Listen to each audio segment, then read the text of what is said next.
In her 2005 hit, Arie said, "I am not my hair," a sentiment in which Ebony Looney of Make Me Over Ebb would agree. In a world where we are often judged by our appearance, Ebb tells us why style is an expression of oneself, which should be reflected in your personal brand. Because don't let your hair get in the way of you moving up with your brand, and that is you. Don't let your hair get in the way of selling who you are. Now, I'm not saying sell out. Right. I understand. Don't sell out, but let's keep it real. Yeah, this is good. I mean, let's keep it real. For theminorityeye.com, I'm Michael Bailey with this social report. So how you doing today, Ebony? I'm good. So tell us a little bit about Make Me Over Ebb and what it is you exactly do.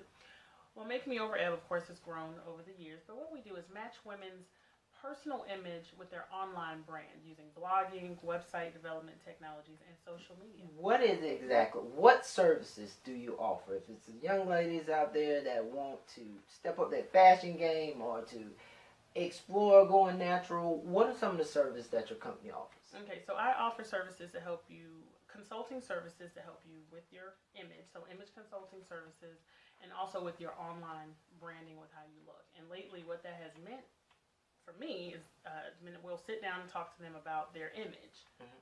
And then once we talk about their image, we'll probably go shopping. Or I give them some ideas of what they can look like. And then it's a photo shoot. Because those images that they use at the photo shoot are going to be used for marketing on their website, for their businesses that they're trying to sell, for their LinkedIn profile photo, for their Facebook photo. Many times when people are looking to buy from you, it's going to be online. So what is that image look like? So those are the services that I offer: image consulting services and of course branding services, specifically for blogging, social media, and website development. Now, do you just consult with women or do you consult with some men as well? Okay, it's funny. I do consult with men. Okay. It's funny. I have on my website, I help women match their brand, but men call me too. Okay. I don't know. They call me too. So I was like, I don't know. I really want to target women, but I just did a consultation with a gentleman on Facebook. Okay. So how long have you been doing this? Oh, goodness. Well, I've been in fashion since I was young. I went to high school of fashion industries in New York, so I've always had a love of fashion growing up in Brooklyn and going to school in the fashion district and near the Village in New York. But blogging, I've really been doing that for the past I would say a good 7-8 years with that, because blogging is just another marketing tool.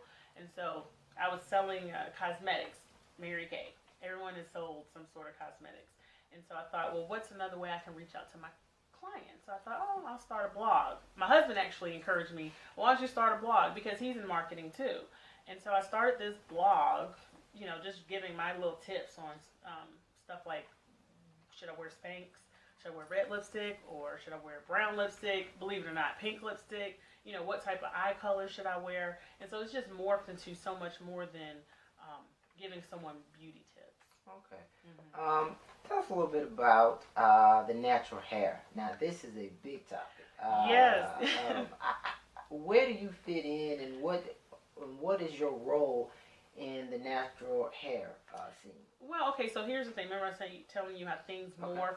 Now, I remember going natural years ago when I was 18 years old. About 19 years old. About 19 years old. I cut all my hair off and I went natural. In Brooklyn, it was like the thing to do. That's what we did. You go natural, that's what it is. And then over time, I got my hair relaxed and stuff like that. Just changing up my hairstyle. Now, in recent years, the whole natural hair movement has grown more and more, because as women are getting older, they realize that they don't want their hair, the chemicals, to affect their medications that they're taking. So they're trying to go to a more organic process.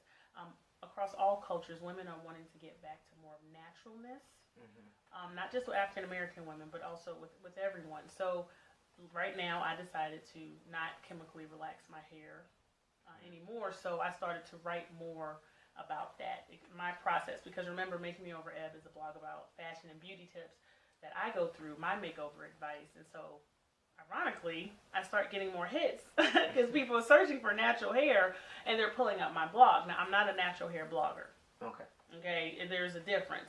But I'm just a woman who decided to not want to relax her hair anymore. I'm just sharing my experience, and that's what I've always done. I share my experience with my readers and my viewers and so forth. And I think people just they like that realness of just my experience. I'm not really trying to sell them anything. I mean, I do get sponsors that give me products and stuff like that, but I mean that's where I fit in. I'm just a woman who decided to not relax her hair anymore, and I'm sharing it with people. So I have these events.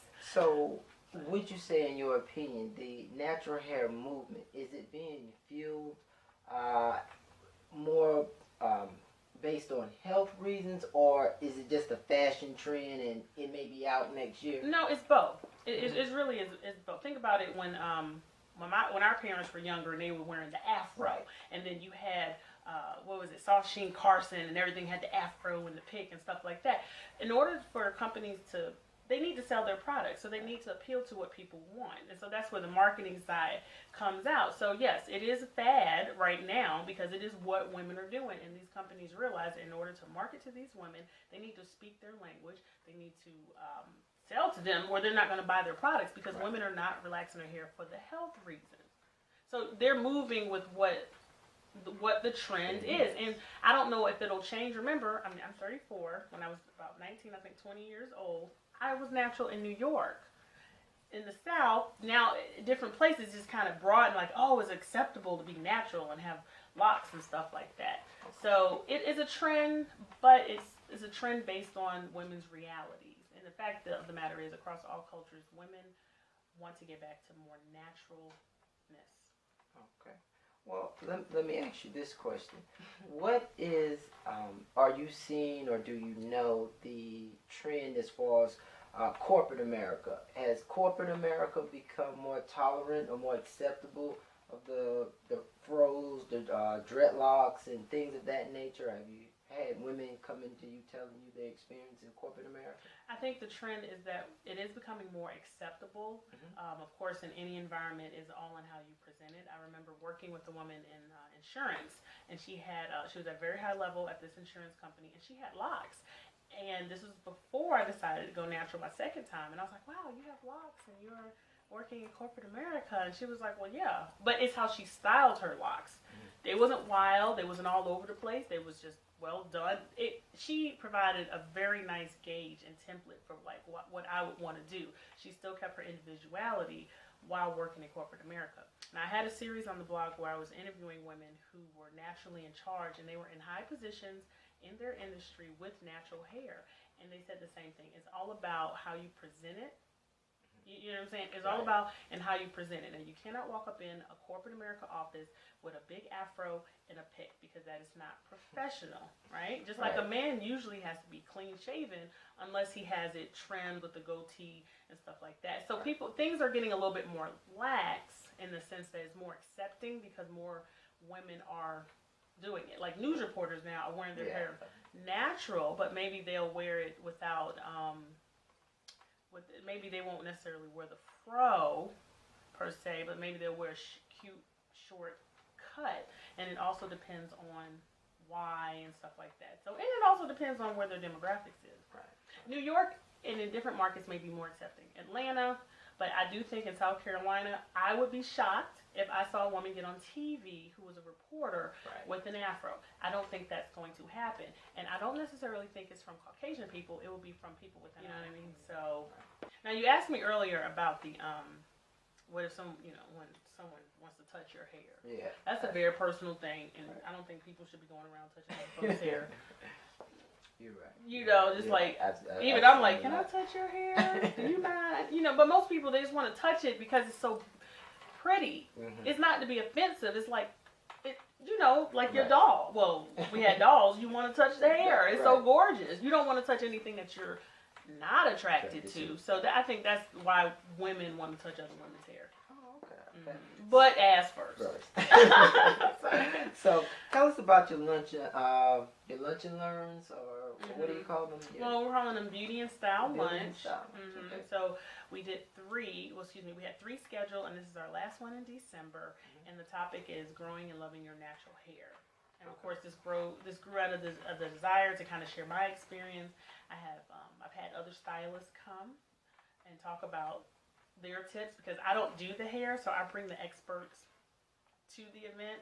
And my goal is just to provide a platform, a forum, so that women just like me can sit, have a lunch, and kiki over some natural hair tips, get some free products, and learn about how to improve. Now, where's this upcoming style lunch? Okay, it's going to be in Mount Pleasant at this restaurant called Gullah Cuisine, and I hear it's like this world famous restaurant down in Charleston, and it was actually recommended to me by another natural hair blogger.